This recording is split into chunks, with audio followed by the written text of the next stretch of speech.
Rabbil alamin, assalatu wassalamu ala asyrafil anbiya wal mursalin sayyidina wa maulana Muhammadin wa ala alihi wa sahbihi ajma'in, amma ba'du. Yang sangat saya banggakan dan saya cintai teman-teman yang setia mengikuti kajian kitab Rasailul Mufidah pada malam hari ini. Mudah-mudahan kita semua senantiasa diberi pertolongan oleh Allah, diberi kemudahan-kemudahan ya, dan diberi petunjuk sehingga kita bisa menjalankan kehidupan ini dengan sebaik-baiknya, senantiasa dalam ridhonya. Amin ya rabbal alamin. Tidak lupa mari kita memohon ya dengan membaca suratul Fatihah, dengan senantiasa memanjatkan harapan ya, agar semuanya bisa berjalan dengan baik, dan kemudian teman-teman juga bisa mendapatkan ilmu yang kelak akan digunakan dalam kehidupan masa mendatang ya. Ala hadhihi niyah wa ala kulli niyatin sholihah, khususan ila muallif hadzal kitab. Al-Fatihah. A'udzu billahi minasyaitonir rajim. Bismillahirrahmanirrahim. Alhamdulillahirabbil alamin, arrahmanir rahim, ihdinas siratal mustaqim, siratal ladzina an'amta 'alaihim ghairil maghdubi 'alaihim waladdallin. Amin ya rabbal alamin. Ya, seperti yang tadi sebelumnya saya sampaikan bahwa dalam kajian kitab ini nanti tidak hanya semata-mata saya menyampaikan muatan dari isi hadis-hadisnya, tetapi juga ada bagian-bagian tentang metodologi, dan juga ada bagian-bagian tertentu yang mungkin kita perlu membahas tentang ilmu hadisnya gitu ya. Karena peserta kajian ini sebenarnya tidak hanya dari IAT, tidak hanya dari KPI, tetapi juga ada yang dari tarbiyah ya itu. Jadi kita menghormati mereka untuk supaya mereka juga mendapatkan sesuatu yang yang diharapkan begitu.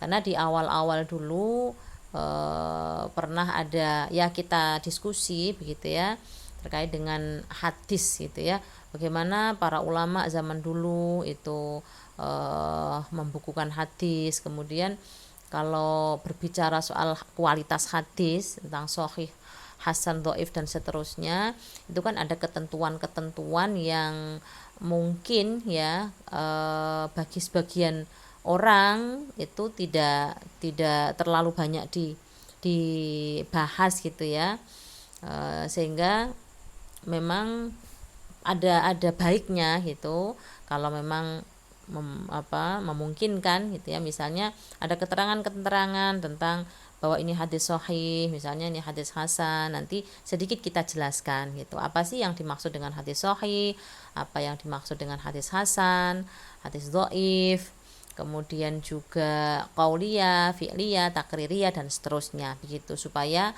nanti dapat semuanya gitu ya teman-teman ya. Mudah-mudahan teman-teman juga tidak keberatan ya, karena menurut saya tidak masalah, karena justru yang dari IAT kan itu bidangnya gitu ya, tentang bagaimana keilmuan hadis, ilmu tafsir dan seterusnya begitu. Tidak apa-apa ya teman-teman ya. Gitu. Ya, kita mulai. Bismillahirrahmanirrahim.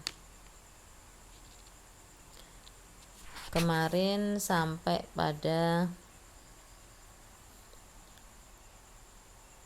wafil mustadrak ya. Wafil mustadrak lil hakim an Abi Hurairah, dari Abi Hurairah atau saking Abu Hurairah radhiyallahu an, qala dawuh Abu Hurairah, qala Rasulullah sallallahu alaihi wasallam, ngendika sapa Rasulullah sallallahu alaihi wasallam, iyyakum wal fahsya ya. Iyyakum wedya sira kabeh, wal fahsya ing kata-kata kotor ya. Wat tafahush dan kata-kata keji. Ini karena masih meneruskan yang kemarin ya. Fa innallaha mongko sak temene Allah la yuhibbu iku ora seneng sapa Allah al fahisha ing wong kang seneng ya bisa mengumpat, bisa ya berkata-kata yang kurang pantas lah gitu ya. Wal mutafakhish, dan juga orang-orang yang suka berkata-kata keji. Wa iyyakum lan wedya sira kabeh utawa ngado sapa sira kabeh wadzulma ing zalim ya, fa innahu mongko sak temene zalim wa ya zalim iku adzulumatu kegelapan yaumal qiyamati ing dalem dina kiamat ya. Nah, ini teman-teman sekalian masih terkait dengan sifat Rasul ya, masih terkait dengan kepribadian Rasul gitu. Jadi kita memang sebagai calon-calon pengganti atau calon-calon pemimpin masa depan ya, di samping kita juga mempersiapkan diri untuk keilmuan-keilmuan yang akan teman-teman geluti, yang akan teman-teman pilih begitu ya, mau menjadi apapun. Misalnya kalau yang di syariah akan fokus pada kajian-kajian hukum misalnya, kemudian yang di tafsir akan fokus pada kajian-kajian pemikiran Islam dan seterusnya, atau mungkin juga sebagian yang ingin menjadi pembaharu, menjadi pemikir dan seterusnya, maka paling penting adalah mempersiapkan hati ya, mempersiapkan hati yang benar gitu. Karena kalau sudah kita baik dari hati, dari pikiran, insya Allah menjadi apapun itu kita enak gitu. Menjadi ilmuwan yang baik, menjadi profesor yang baik, menjadi mufasir yang baik. Karena syarat utama dari ahli tafsir terutama itu adalah akidah yang benar gitu. Akidah yang benar ya tentunya hatinya juga hati yang bersih gitu. Itulah yang di dalam Al-Qur'an dikatakan sebagai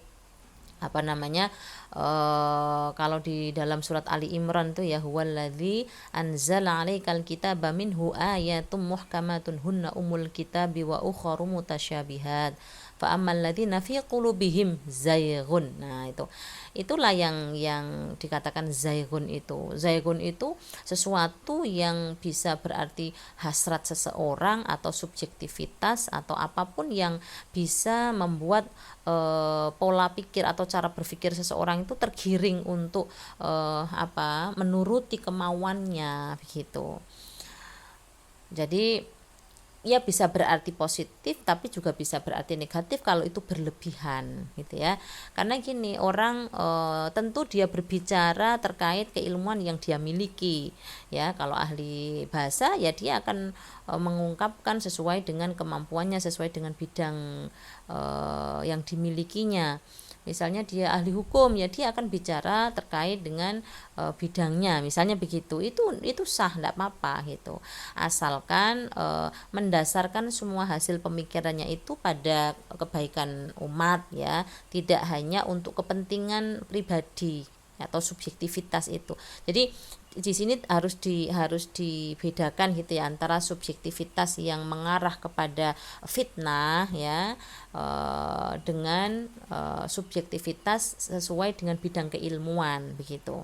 Makanya dulu ada atau bahkan sampai sekarang gitu ya, perkembangan tafsir itu kan ada tafsir bil ilmi, ada tafsir sufi, ada tafsir falsafi, ada tafsir adabi ijtimai gitu ya. Semakin banyak cabang keilmuan, maka semakin banyak juga dan dibutuhkan gitu ya persepsi-persepsi atau tafsir-tafsir sesuai dengan pendekatan-pendekatan mereka.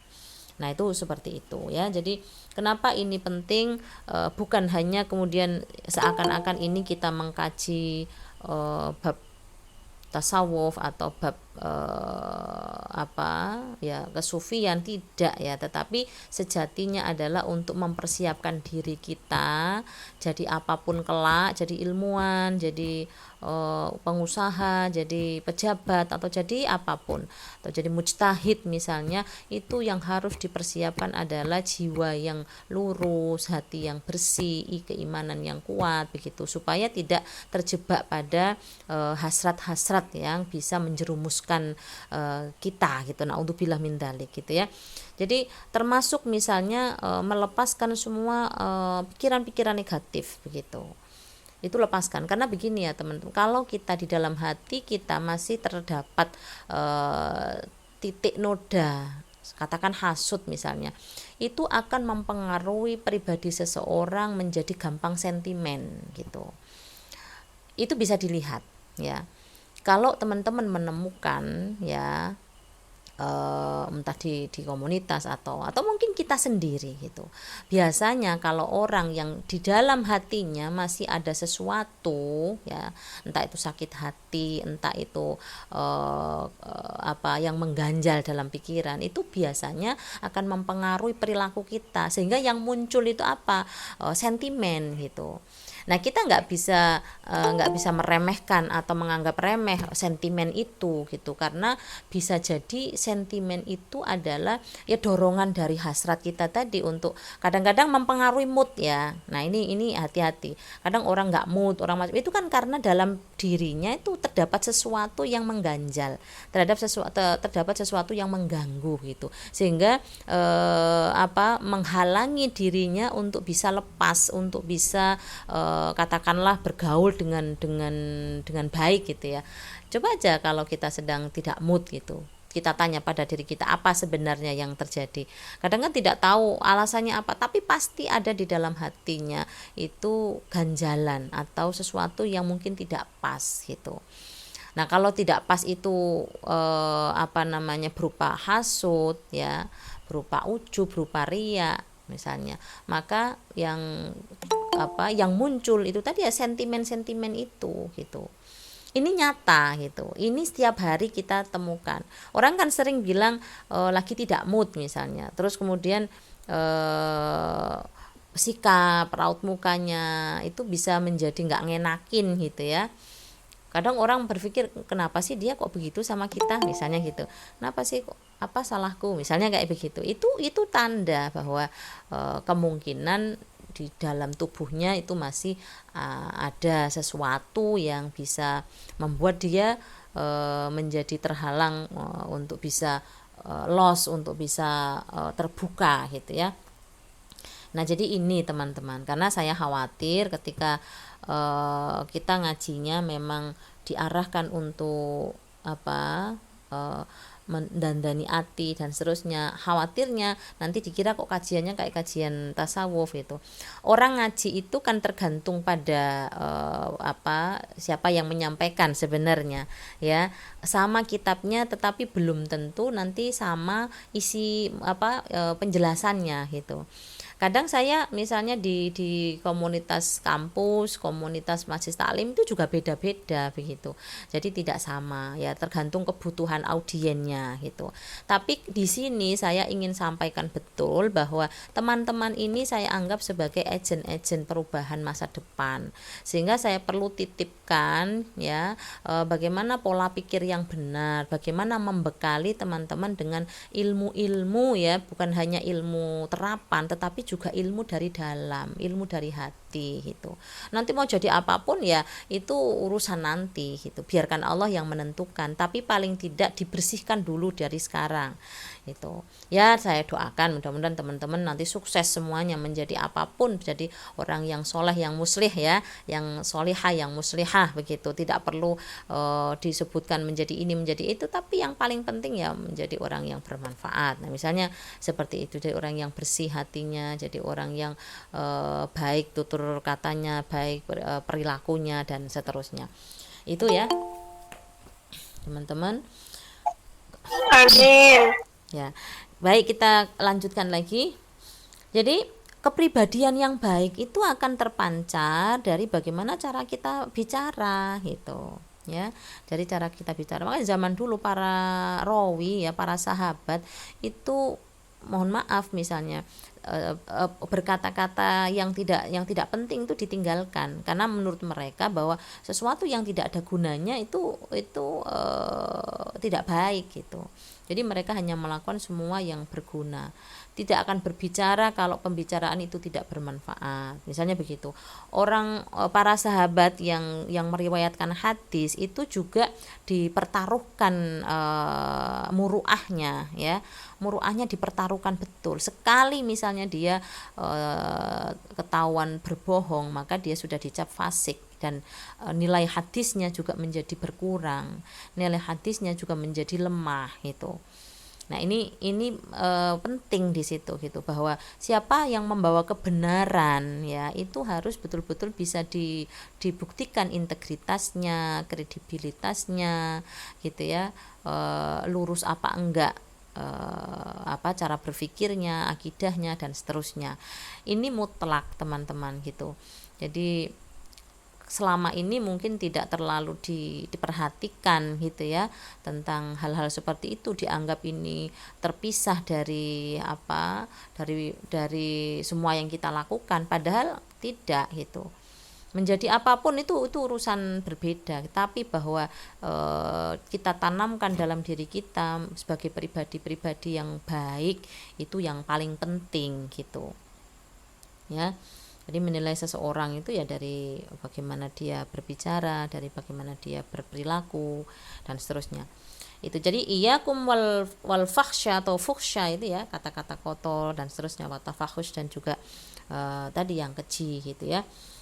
Karena Allah tidak menyukai yang begitu-begitu gitu, dianggap bahwa kalau kalimat-kalimat yang musproh ya, yang tidak ada gunanya gitu, itu sebaiknya tidak diucapkan begitu ya. Tetapi ya, kalau kembali kepada kemarin pertanyaan dari Mas Bambang kemarin itu ya, tentang gimana ya nggak masalah kalau itu untuk main-main misalnya, ya enggak masalah. Dunia ini kan punya sisi-sisi yang kadang-kadang begini, kadang-kadang begitu. Kita cara pandangnya positif aja, itu positif aja. Ada beberapa waktu yang lalu tuh saya melihat ada orang yang ada video begitu ya, kan zaman dulu itu sering begitu, orang sholat, orang terawih itu, tapi kemudian jahilin teman-temannya gitu ya, jahilin teman-temannya. Itu mungkin masa kecil-kecil teman-teman pernah ngalami seperti itu ya. Dulu masa kecil saya melihat begitu, meskipun bukan saya yang menjahilin orang, tapi saya tahu betul ada teman-teman saya yang menjahilin orang tua pada saat sholat gitu. Dan sekarang itu ada yang begitu gitu, pada saat tarawih, kemudian orang-orang yang sudah sepuh-sepuh gitu ya. Kalau dulu kan anak-anak yang melakukan itu gitu. Tapi sekarang tuh orang sepuh-sepuh tuh dalam keadaan sholat ya, sholat tarawih itu, kemudian dia menjahilin teman-temannya itu. Ini kan kalau kita lihat dalam kacamata yang santai, yang biasa, ya nggak apa-apa. Seakan-akan begini, ini pasti Tuhan juga ikut ketawa, pasti malaikat juga ikut ketawa melihat perilaku orang-orang itu gitu ya. Itu kalau kita mikirnya nggak ada masalah gitu. Tapi bagi mereka yang berpikirnya hanya ke syariat, kemudian wah itu nggak pantas banget itu misalnya. Makanya saya bilang ini ekstrim ya, ini ekstrim gitu. Orang itu kan punya cara pandang yang berbeda-beda ya. Ya udahlah, urusan dia, mau dia itu dianggap dosa atau tidak dosa, kita melihatnya santai aja gitu. Kita melihatnya santai aja. Kita kan nggak perlu kemudian menjudge gitu ya, bahwa wah itu pasti dosa, itu pasti kafir, pasti nggak begitu gitu ya. Jadi santai aja gitu. Kita bicara sesuai dengan wilayahnya masing-masing. Ada wilayah-wilayah kapan kita mesti bicara apa adanya ya, yang harus disampaikan. Ada wilayah-wilayah yang memang kita perlu berikan penekanan terhadap, oh enggak masalah yang seperti itu, selama kita tidak ada niat untuk melakukan atau mengatakan yang seperti itu gitu ya.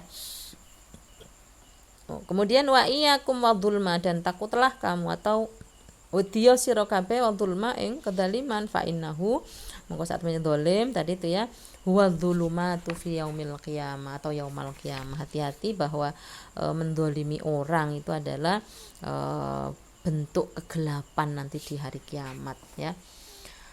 Ya karena pembahasan kita memang masih lingkupnya mempersiapkan isi hati ya, mempersiapkan atau membersihkan hati kita dan mencoba untuk mengisinya dengan hal-hal yang positif, hal-hal yang baik, maka ya memang perlu saya sampaikan juga terkait dengan zalim ini gitu, bahwa seperti yang kemarin saya sampaikan itu ya, tentang hadis. Kemarin saya sampaikan tentang hadis kudusi itu bukan di nomor 2 ya, saya ingat itu di tengah-tengah, itu di Arba'in Nawawi itu di tengah-tengah karena hadisnya panjang. Yang kedua itu kalau nggak salah hadisnya Jibril justru gitu, itu saya baru ingat gitu. Jadi iyyakum wadzulma, takutlah kamu terhadap berbuat zalim. Kenapa ini menjadi penekanan? Karena memang berbahaya gitu. Semua hadis-hadis Nabi yang menekankan pada takutlah kamu pada ini, takutlah kamu pada itu, berarti memang berbahaya gitu. Berbahaya bukan hanya pada aspek ngerusak keimanan gitu ya, tetapi juga berbahaya bagi keberlangsungan kehidupan bermasyarakat gitu. Dan memang antara keimanan dan perilaku itu kan menjadi satu sebenarnya ya, seperti yang kita bilang kemarin gitu, yaitu amalun bil arkan. Jadi yang kita lakukan itu adalah bentuk lain dari keimanan kan begitu. Jadi berhati-hatilah dengan orang, atau kita, ini untuk kita, berhati-hatilah mendolimi orang. Kadang kita nggak sadar gitu.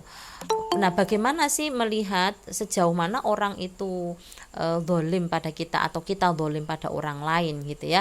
Jadi di dalam Quran itu kan banyak sekali ya, wala ta'kulu amwalakum bainakum bil batil, misalnya begitu ya. Batil itu ya kata lain dari misalnya dolim gitu, karena dolim itu kan meletakkan sesuatu tidak semestinya gitu. Harusnya aturannya begini tapi dia melakukannya begini kan begitu. Itu kalau tekstual gitu. Tapi kalau kontekstual yang namanya dolim itu ya kita melanggar batasan-batasan yang semestinya begitu. Semisal ini bukan hak milik kita, kemudian kita rampas, nah itu kan batil, seperti itu juga dolim itu. Nah, Allah sudah melarang itu, bahkan Allah mengharamkan kezaliman untuk dirinya sendiri. Inni haramtu dzulma ya fala tadzalamu bainakum, aku mengharamkan zalim untuk diriku sendiri itu, dan aku mengharamkan kezaliman atau kalian saling mendolimi satu sama lain. Kenapa? Karena berbahaya itu. Orang yang zalim itu pasti ujungnya itu akan merugikan orang lain gitu, merugikan orang lain. Padahal kemarin kita sampaikan bahwa sesuatu itu bisa menjadi haram kalau mengakibatkan pada kemadharatan, bisa mengakibatkan pada kesengsaraan gitu ya, bisa mengakibatkan pada bahaya kan begitu. Maka berhati-hatilah berbuat zalim gitu. Wa iyyakum lan wedya sira kabeh wasyuha ing kikir.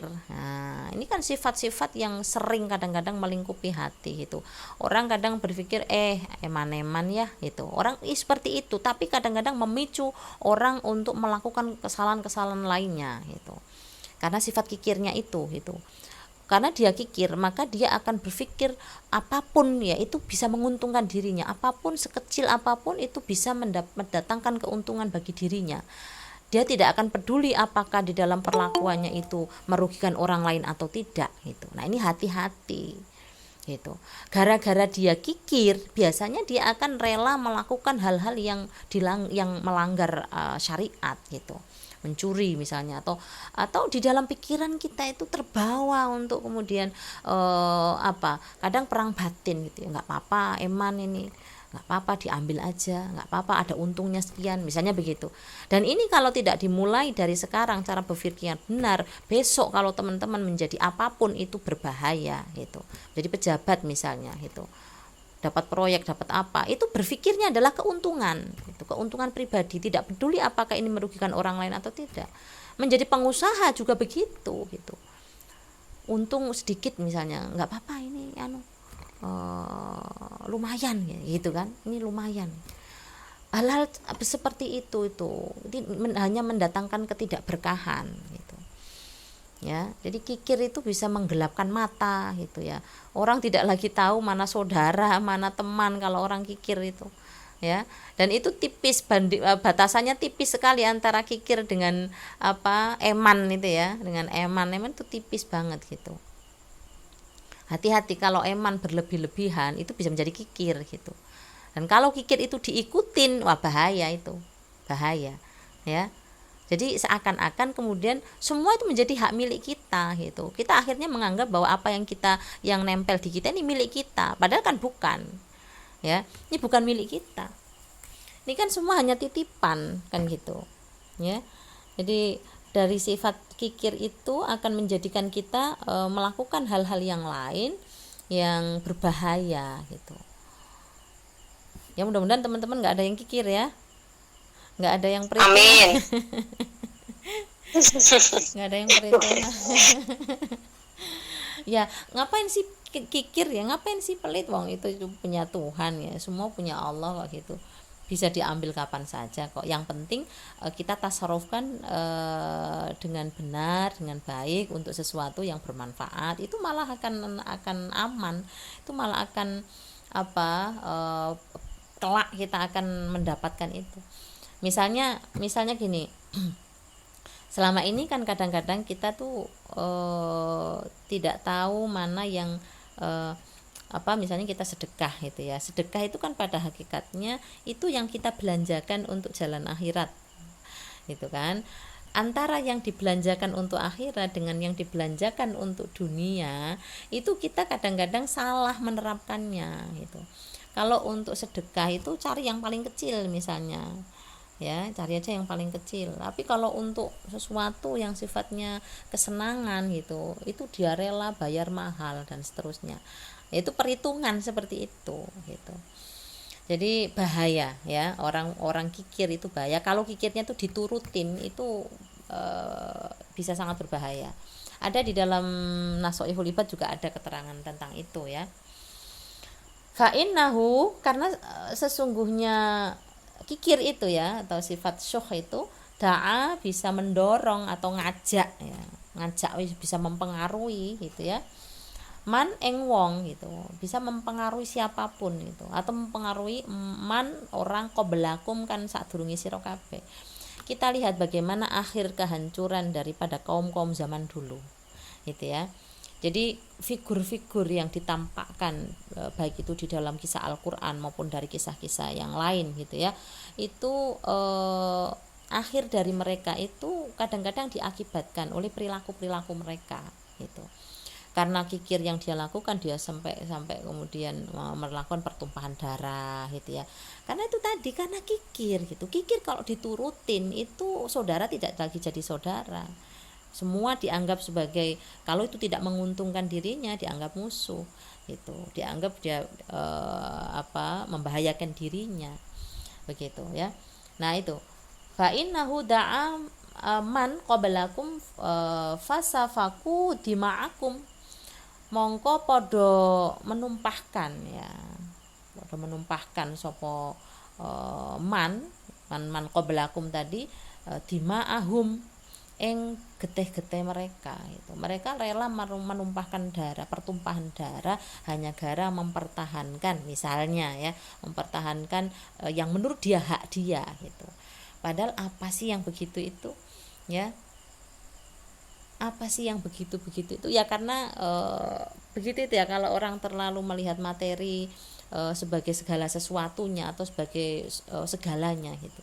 Meskipun kita juga perlu menjelaskan secara proporsional ya, atau memahaminya, tidak kemudian agama ini mengarahkan untuk kita menjadi orang yang miskin, itu enggak gitu ya. Karena itu juga berbahaya kalau kita cara berpikirnya seperti itu, menjelaskan tentang bahwa orang yang cinta dunia itu akan memicu dia melakukan banyak kesalahan-kesalahan, itu sesuatu yang berbeda. Kemudian ada sesuatu yang lain, bahwa agama itu sebenarnya tidak mendorong kita untuk jatuh miskin gitu ya, tidak jatuh fakir, karena kalau kita fakir kadal fakru ayakuna kufron, kalau orang itu mohon maaf misalnya bodoh, maka dia akan banyak dibohongin orang, dia akan menjadi generasi yang lemah dan seterusnya. Itu agama tidak menganjurkan seperti itu gitu. Sehingga kita jangan sampai dengan pemahaman keliru ya terhadap konsep-konsep seperti itu gitu ya. Jadi banyak hal ya di dalam penafsiran agama itu yang perlu dijabarkan secara proporsional supaya kita tidak salah persepsi dan salah sikap itu. Hanya gara-gara misalnya hadis tadi yang saya sampaikan, hubudun ya ra'sukuli khotiatin misalnya begitu, kemudian kita menghindari betul sampai kemudian tidak lagi memperdulikan bahwa dunia ini membutuhkan orang banyak, orang yang dermawan loh kan gitu kan, berarti kan bertentangan tuh dengan konsep zakat, dengan konsep sedekah, dengan konsep yang lain. Kalau umat Islam ini tidak kuat secara ekonomi, maka dia akan dikuasai oleh orang-orang yang notabene-nya bukan beragama Islam. Akan banyak orang-orang Islam yang menjadi budak dari mereka, akan banyak orang-orang Islam yang hanya menikmati dan hanya menjadi karyawan, hanya menjadi mereka bergantung pada mereka itu. Nah, ini harus dipahami secara benar. Makanya konsep asketisme atau konsep zuhud itu kan mesti dipahami secara benar. Kalau zaman sekarang yang namanya zuhud itu ya tidak harus meninggalkan semua hal-hal yang bersifat duniawi, tetapi menjadikannya sarana untuk mendekatkan diri pada Tuhan. Itu. Jadi bekerja tetap gitu. Karena orang juga haji pakai harta benda, mau bangun apapun juga pakai harta benda gitu ya. Kita mau sedekah juga pakai harta, pakai itu kan kita nggak mungkin hanya mengandalkan diberi itu nggak boleh. Agama Islam menentang itu ya, yadul ulya khairum minal yadis sufla itu. Nah, ini kan konsep-konsep yang bertentangan ya antara satu dengan yang lainnya, makanya butuh penjelasan gitu.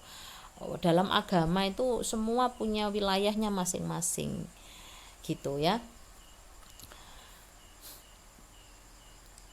Wada'alan ngajak ya, tegese mendorong. Kikir itu bisa mendorong man ing wong qablakum kan sadurunge sira kabeh utawi umat-umat sebelum kita semua iku qata'u padha medhot sapa man qablakum arhamahum ing saudaranya atau kerabatnya gitu.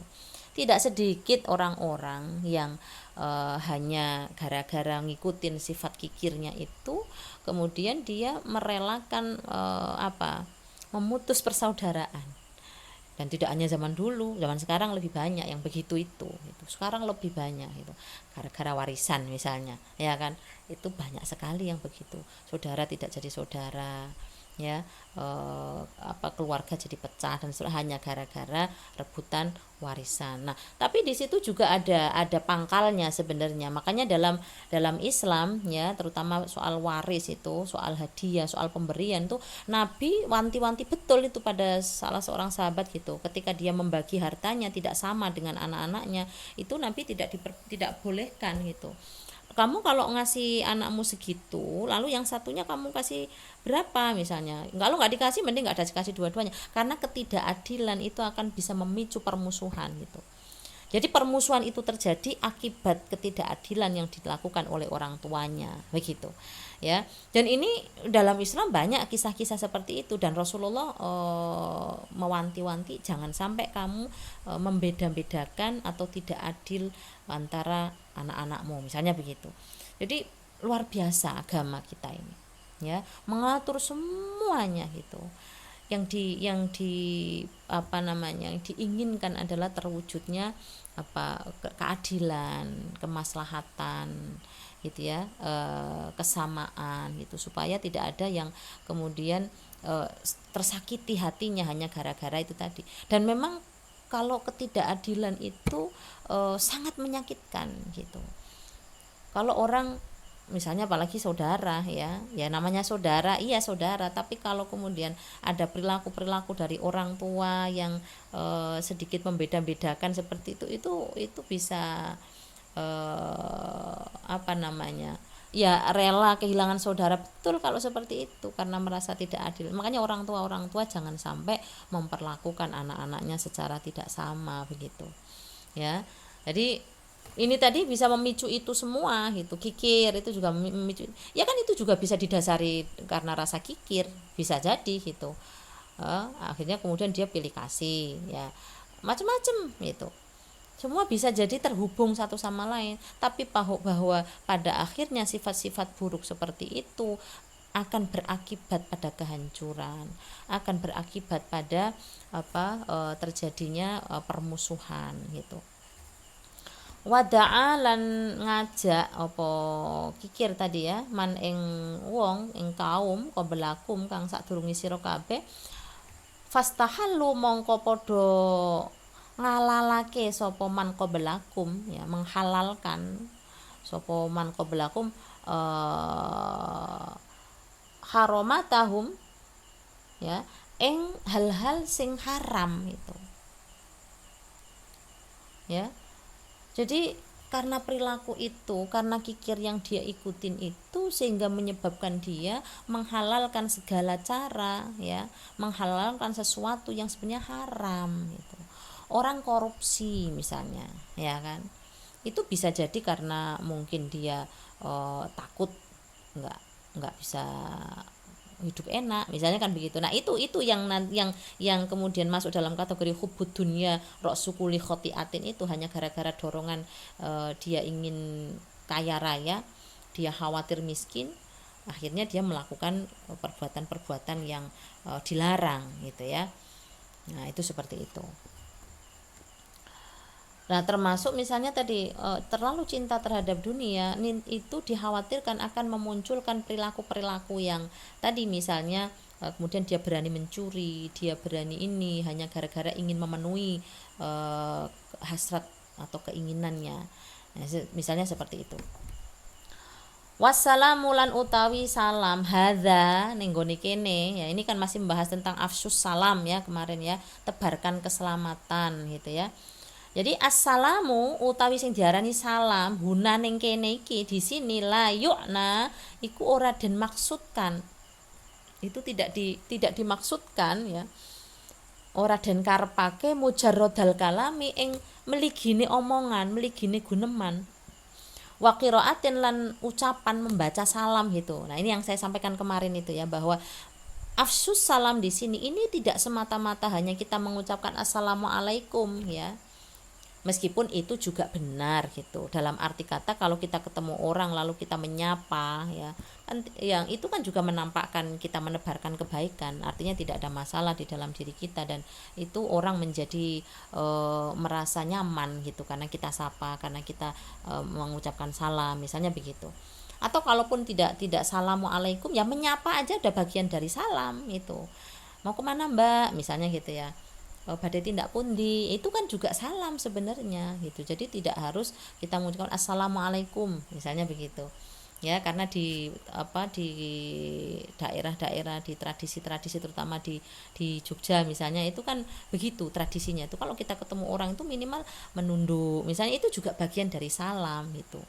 Karena dengan itu, dengan menunduk itu menjadikan orang yang berpapasan dengan kita ini merasa nyaman gitu ya. Itu efeknya luar biasa itu, hanya gara-gara kita menundukkan diri atau tersenyum gitu ya, menampakkan keramahan gitu ya. Itu orang akan senang melihatnya, orang akan senang menjadikan dirinya itu tidak terganggu oleh itu gitu.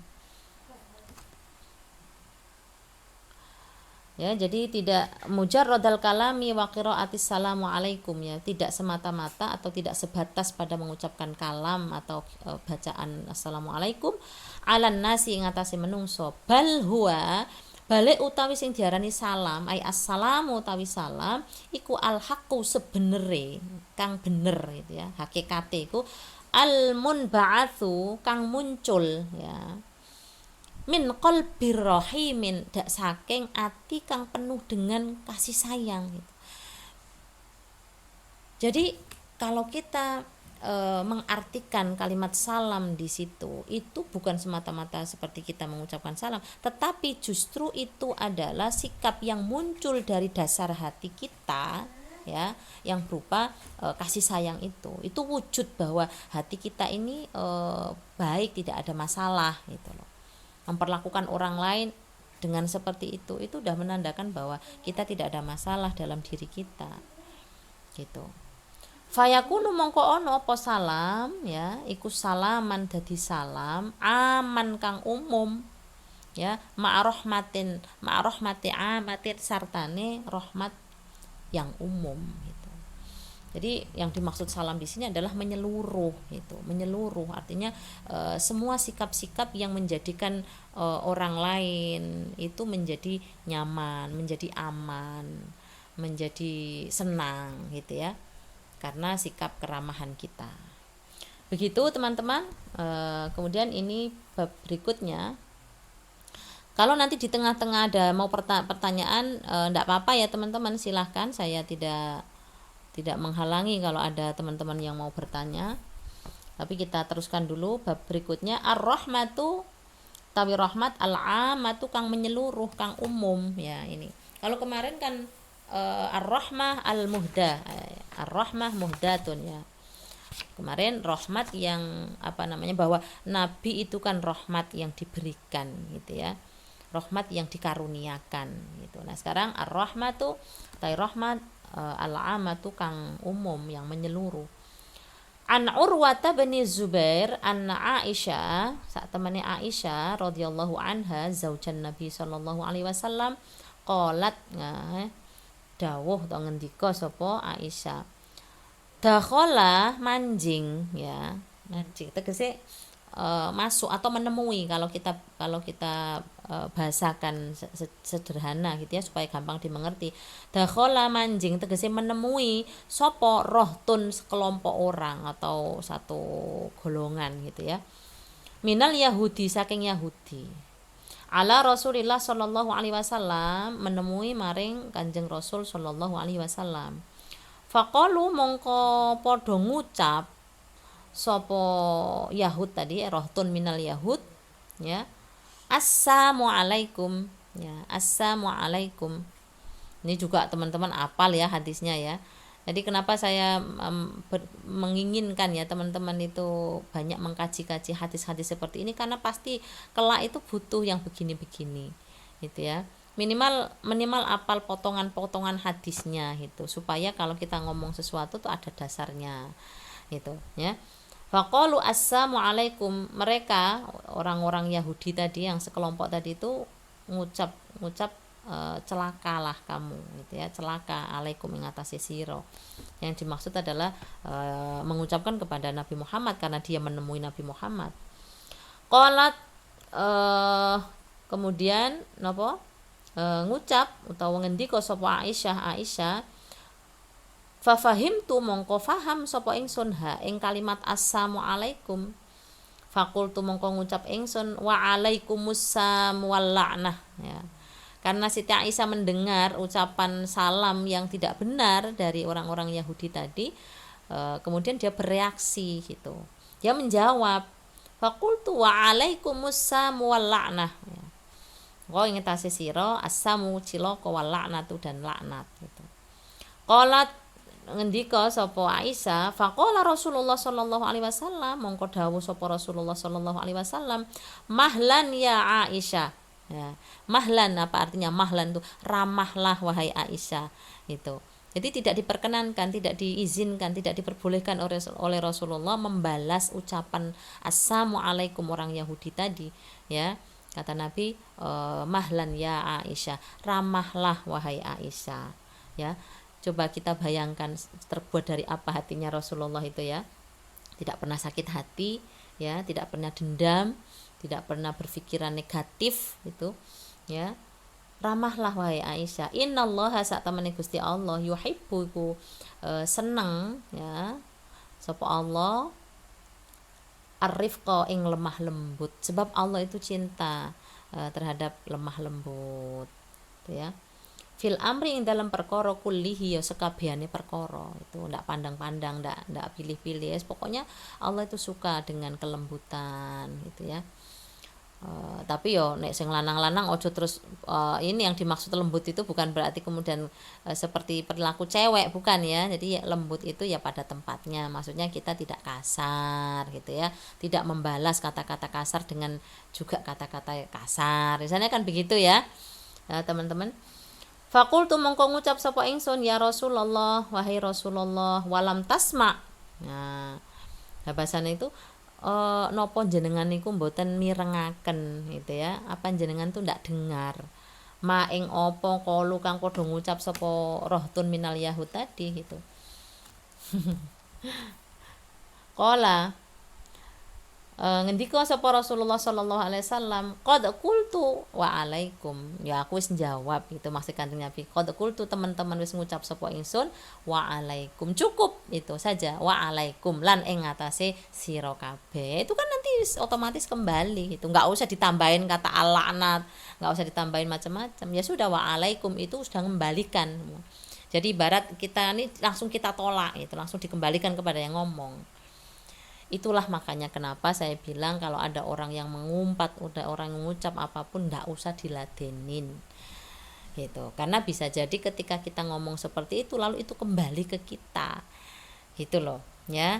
Dan tidak ada ruginya juga kalau kita hanya menjawab ya seperti itu yang dicontohkan Rasulullah itu waalaikum gitu aja. Gitu ya. Waalaikum lan ing atase sira. Udah gitu nggak usah kita mengotori lisan kita hanya untuk mengembalikan itu kepada mereka gitu. Apa bedanya kita dengan mereka gitu ya, meskipun mereka mendolimi kita ya biarin itu urusan dia ya. Kita kalau bisa ya mengalihkan ya kepada yang ini supaya dia sadar kalau itu malah lebih baik yang begitu. Fakultu ya Rasulullah, engko ngucap qala Rasulullah sallallahu alaihi wasallam qad qultu wa alaikum akhrajahul Bukhari. Ngatokne sapa Al-Bukhari dalam kitabnya ya. Dalam Sahih Bukhari Kitabul Adab babur rifqi fil amri kullih. Nah, malah lebih mantap kalau ngajinya ngaji kitab-kitab langsung ya teman-teman ya. Ngaji kitab-kitab hadis ya. Apalagi yang sudah ada syarahnya, wah luar biasa itu. Ya mudah-mudahan ya kapan-kapan kita bisa ya, kalaupun tidak dengan saya nanti dengan yang lain-lain lah gitu. Yang penting teman-teman jangan berhenti belajar, pokoknya dimanfaatkan betul waktunya, tidak hanya di bulan Ramadan, kalau bisa itu banyak belajar, banyak membaca, terutama yang di pesantren ya. Dimanfaatkan betul itu kesempatan di pesantren untuk belajar lebih banyak ya, sebelum nanti kalau sudah keluar itu nanti akan merasa kurang gitu, ternyata kok waktu itu begitu cepat berlalu gitu ya, kenapa kok sudah lulus aja padahal masih banyak yang belum dimengerti misalnya begitu. Ini sedikit lagi ya teman-teman ya.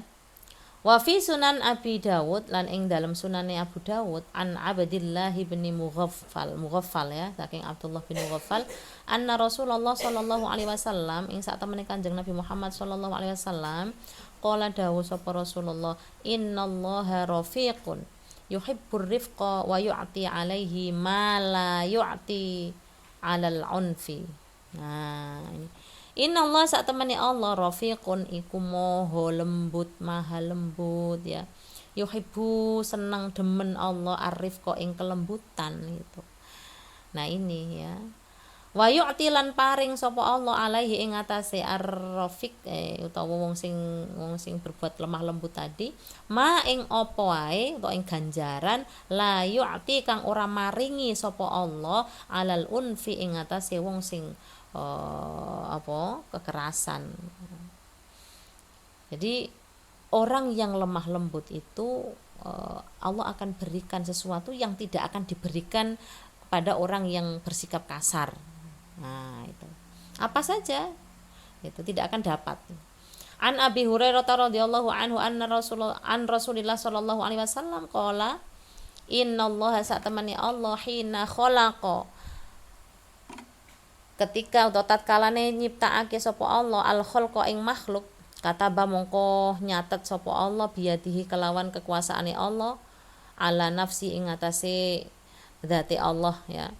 Wa inna rahmati lan sak temene rahmat ingsun taghlibu iku ngalahake apa rahmati ghadabi ing ghadab ingsun. Nah, ini yang harus kita teladani juga gitu.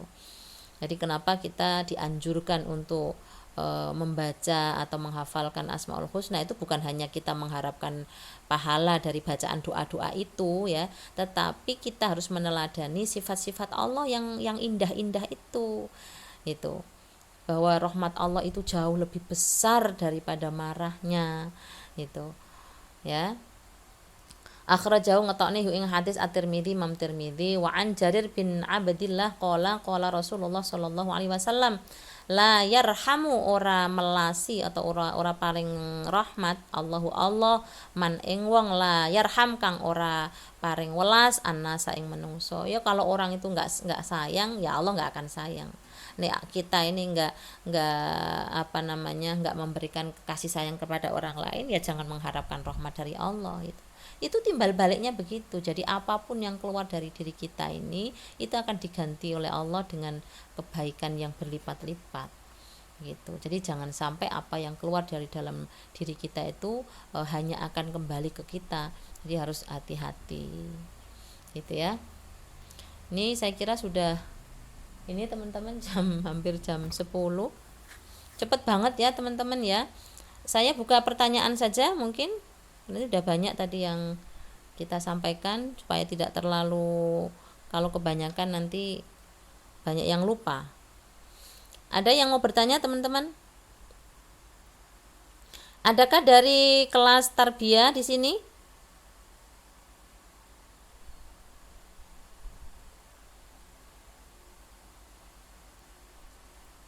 Nggak ada ya? Coba saya lihat. Ini dari usada semua ya?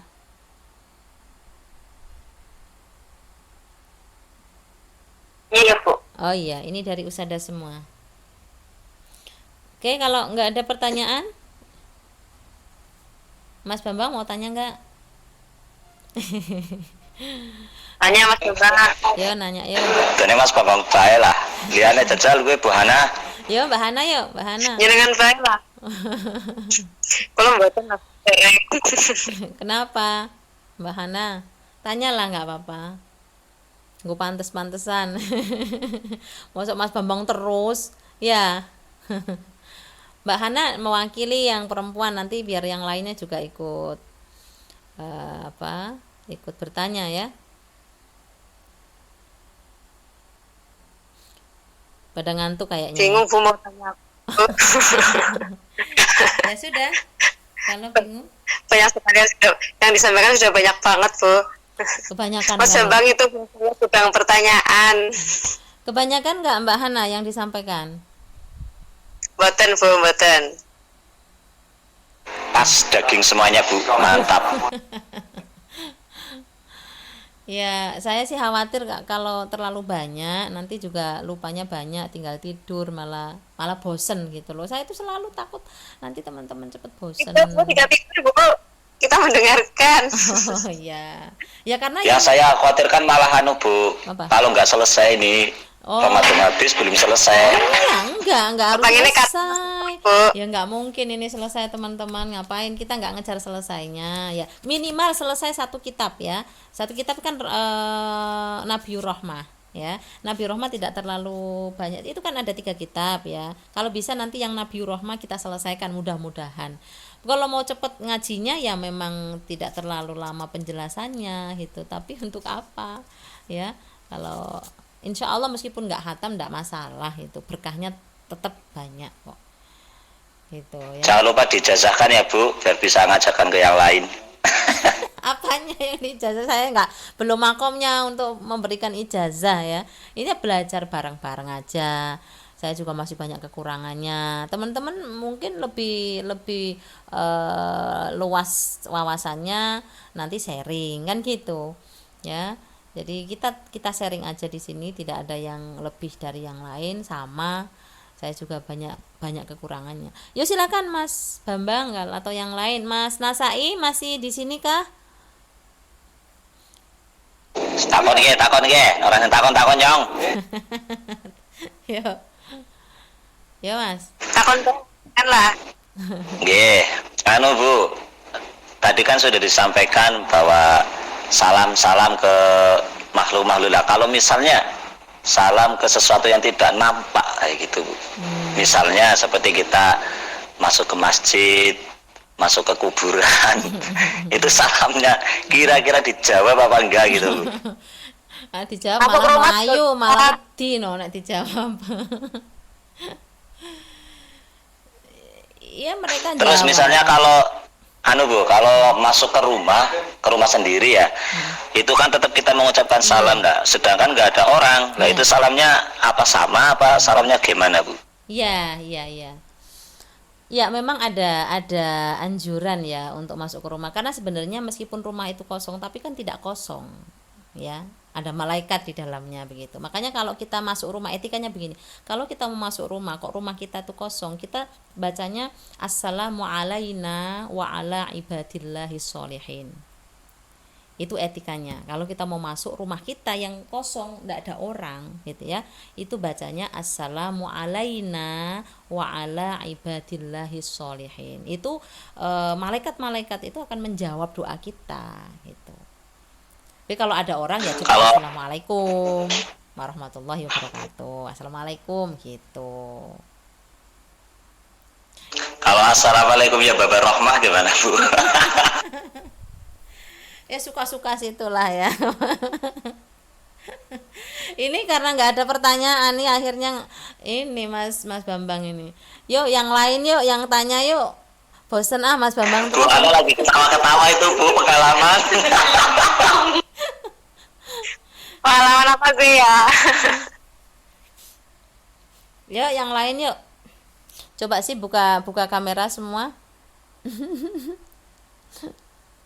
Yang Mas Bambang marem itu Bu, marem banget itu. apanya Mbak? Tahu lah itu tertawa lepas sekali. Marem banget tuh. Kok Mbak Hana tuh tahu banget ya? biar ada 18 plusnya Bu. Ini loh, yang lainnya coba. Ini Mas Ilyas tadi karena mikrofonnya rusak ya, jadi nggak bisa. Oh ya teman-teman, biasanya tuh kalau sudah masuk satu orang itu karena sendirian dia keluar lagi. Kalau bisa tuh kalau udah masuk jangan keluar lagi. Nanti biar yang lainnya itu tetap di dalam gitu. Kan kita nunggu teman-teman yang lain. Ada satu masuk karena cuman berdua dia keluar lagi. Kayak gitu jadi ya sendirian terus gitu. Padahal dari jam berapa tuh saya buka. Maksudnya biar tidak terlalu malam gitu. Apa harus ada door prize-nya yang itu. Gimana, Mbak? Mas Bambang harusnya yang pertama itu Bu. Ya siapa aja lah, nggak harus luar. Siapa aja ya. Tadi Mas Nasai tadi masuk pertama, terus apa? Kayaknya sinyal tadi itu, kayaknya sinyal. Biasanya begitu ya. Biasanya begitu. Terus Mas Ilyas tadi itu. Silahkan yang lain. Nggak ada ya sudah kita tutup aja teman-teman. Oh iya, besok hari Senin itu kalau ada yang bisa, yang selo ya ikut kajian ya. Itu besok streaming itu besok tuh dengan apa majelis taklim dan dengan Rahimah. Tapi kalau selo, kalau enggak ya enggak apa-apa. Kan teman-teman mau ujian ya. Ujiannya tanggal 18 Tanggal Bu. 18. Ya, untuk besok itu saya enggak bisa Mbak, mau diganti jadwal aja ya, diganti hari ya, yang kelas IAT 4 kan diganti hari Yang aja. hari Senin. Nggih. Diganti hari apa Bu? Ya manut lah. Terserah. Asal jangan Ya kita bahas sore. aja Bu ya. Ya. Ya kalau malam ya enggak apa-apa, nanti prei ngajine. Tenang Mas Bambang Bu kalau malam itu Bu. Gitu ya. Karena kalau siang tidur dia. Betul Bu. Tahu Perbanyak ibadah. Bu jangan Bu, Bu jangan enggak. jadi kalau ibadahnya Mas Bambang itu karena dia naumus shaim ibadatun ya. Ibadahnya itu karena dia nggak ngerasani orang, dia nggak berbuat maksiat. Tapi kalau dipakai untuk deres kan lebih banyak pahalanya. Ya kan? Makanya puasanya Mas Bambang itu nggak lapar karena habis sahur tidur ya, nanti bangun-bangun buka puasa, habis itu tidur lagi, sahur lagi gitu. Puasanya zaman sekarang itu nggak lapar, kenyang. Makanya Makasih tamparannya Bu. Ya sudah teman-teman ya. Selamat istirahat ya. Kita akhiri dengan membaca alhamdulillah bersama-sama. Alhamdulillahirabbil alamin. Kita doa, Allahumma inni astauti'uka ma 'allamtanihi fardudhu ilayya inda hajati ilaihi wa la tunsinihi ya rabbal alamin. Subhanakallahumma wa bihamdika asyhadu an la ilaha illa anta astaghfiruka wa atubu ilaik. Wassalamualaikum warahmatullahi wabarakatuh. Waalaikumsalam warahmatullahi wabarakatuh. Waalaikumsalam warahmatullahi wabarakatuh.